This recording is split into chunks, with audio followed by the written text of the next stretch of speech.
অনেক মহিলারা আছে যে ওয়াক্ত চলে যাচ্ছে নামাজ পড়ে না। কেন? কারণ তিনি সবাইকে খাবার দিবেন, বাচ্চাদেরকে খাবার খাওয়াবেন, এরপরে নিজে গোসল করবেন, তারপরে ফ্রেশ হয়ে নামাজ পড়বেন। এই তথাকথিত ফ্রেশ হতে হতে 3টা 3:30 বেজে যায়। আপনাদের নামাজ আমল নামার মধ্যে সবচেয়ে বাজে অবস্থার মধ্যে চলে যায়। এই জন্য ওয়াক্ত হয়ে গেছে। গোসল ফরজ না হলে গোসলও করার দরকার নাই, ওযু করে সুন্দর করে কাপড় চোপড় পরে ঢেকে ঢুকে নামাজ পড়েন। নামাজের ক্ষেত্রে আরেকটা গুরুত্বপূর্ণ বিষয় হলো মহিলাদের পুরো শরীর ঢাকতে হয়। আমার জানা মতে, আমি ছোটবেলা থেকে মা, চাচি, মাহারা মহিলাদের যত দেখেছি, আমাদের দেশে মহিলাদের অনেকে আছেন যারা এই হাতের গোছা খোলা রাখেন, শাড়ি পরে নামাজ পড়েন, তার উপরে ওড়না পড়তে হয় সেটা জানেন না। চুল দেখা যায়, হয়তো গলা দেখা যায়, হয়তো পেট পিঠ বা কাঁধের কোনো অংশ দেখা যায়। নামাজ হবে না যদি পুরো নামাজ জুড়ে ভাবে এগুলো উন্মুক্ত থাকে। কারণ এই মুখমণ্ডল, 2 হাতের কবজি এবং পায়ের পাতার নিচের অংশ ছাড়া যদি পুরো শরীর আপনি না ঢাকেন, সামান্য একটু সময়ের জন্য খুলে গেছে ভিন্ন কথা।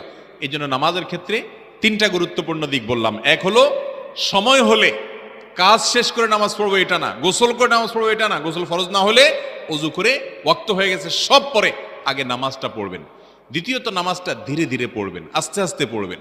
3 নম্বর হলো যে নামাজের মধ্যে সতর ঢাকার যে ফরজ আছে, মহিলাদের সতর পুরো শরীর ঢাকতে হয়। অতএব শাড়ি পরে নামাজ পড়লে কোনো অসুবিধা নেই, কিন্তু তার উপরে আপনাকে একটা ওড়না, একটা চাদর বড় পড়তে হবে, যাতে করে এই পুরো সব ঢেকে ঢেকে থাকে পুরো নামাজের মধ্যে। এটা ফরজ, না হলে নামাজ হবে না। নাম্বার 2, নবী করিম সাল্লাল্লাহু আলাইহি সাল্লাম মহিলাদের জান্নাতে যাওয়ার যে 4টা সংক্ষিপ্ত শর্ট সিলেবাস দিয়েছেন, এর ভিতরে দ্বিতীয় নম্বর হলো রমজানের রোজা রাখা।